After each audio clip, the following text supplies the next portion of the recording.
You walk into a store, hand over $20, and walk out with a steel water bottle. It feels like a simple trade. You assume your money created the object, but money is only a proxy.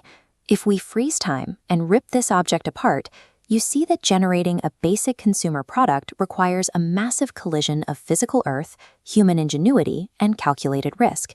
Every good or service you interact with sits on top of a precarious balance of 4 distinct economic pillars.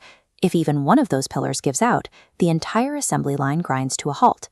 To understand how our economy actually operates, we have to reverse engineer reality. We have to look at the hidden engine driving it all, the factors of production. We start at the absolute bottom. The steel in that bottle began as iron ore and carbon, pulled directly from the earth. In economics, we call this land.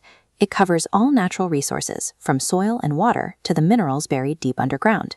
But a pile of raw iron ore sitting in a field doesn't do anyone any good. You need a way to process it, melt it, and shape it. You need a second factor. That brings us to capital.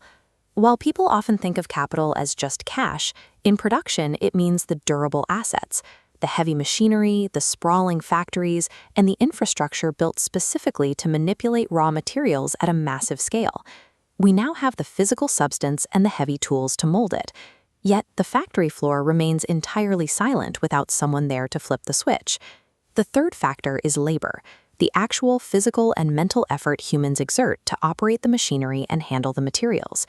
As economies advance, the requirements for production become highly technical. A modern factory demands operators who understand robotics, supply chain logistics, and software. Basic manual effort is no longer enough. This requires an upgrade to human capital. This is the specialized expertise, skills, and knowledge that a workforce builds up over time.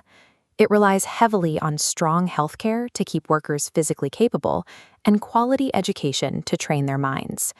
This demographic pyramid shows exactly why human capital dictates a country's future. India, for example, has 65% of its population under the age of 35. This massive young workforce can trigger an explosive period of economic growth, known as a demographic dividend, but only if those individuals are equipped with the right high-level skills and training. The physical capital might build the product, but it is the human capital that designs, directs, and optimizes the entire operation. So we have the resources, the machines, and the skilled workers. But these elements do not spontaneously organize themselves. They need a director. That is the entrepreneur. The entrepreneur is the individual who identifies a gap in the market, say the need for a durable, reusable water bottle, and willingly risks their own time and money to combine the other 3 factors into a working solution. Their job is incredibly difficult, but they have a powerful tool at their disposal: technology. By applying new scientific knowledge, technology rewrites the entrepreneur's formula, allowing them to produce significantly more output with far fewer inputs. We see this across every industry. Look at this agricultural drone. A task that once required dozens of field workers and hours of manual labor is now executed by a single piece of specialized, capital-intensive equipment in a fraction of the time. Entrepreneurship provides the necessary direction, and technology provides the speed.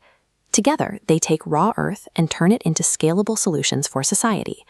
As we reassemble the bottle, we find the entire economy compressed into a single object. We see the raw earth, the heavy machinery, the years of specialized training, and the final risk that tied it all together. And that ecosystem is fragile.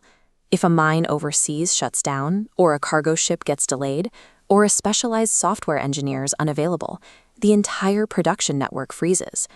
Industrial production consumes millions of tons of raw material and millions of hours of human life every year. These aren't private assets.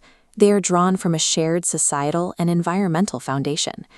Because a business extracts so heavily from this communal pool to function, its operations naturally create a series of obligations back to the public.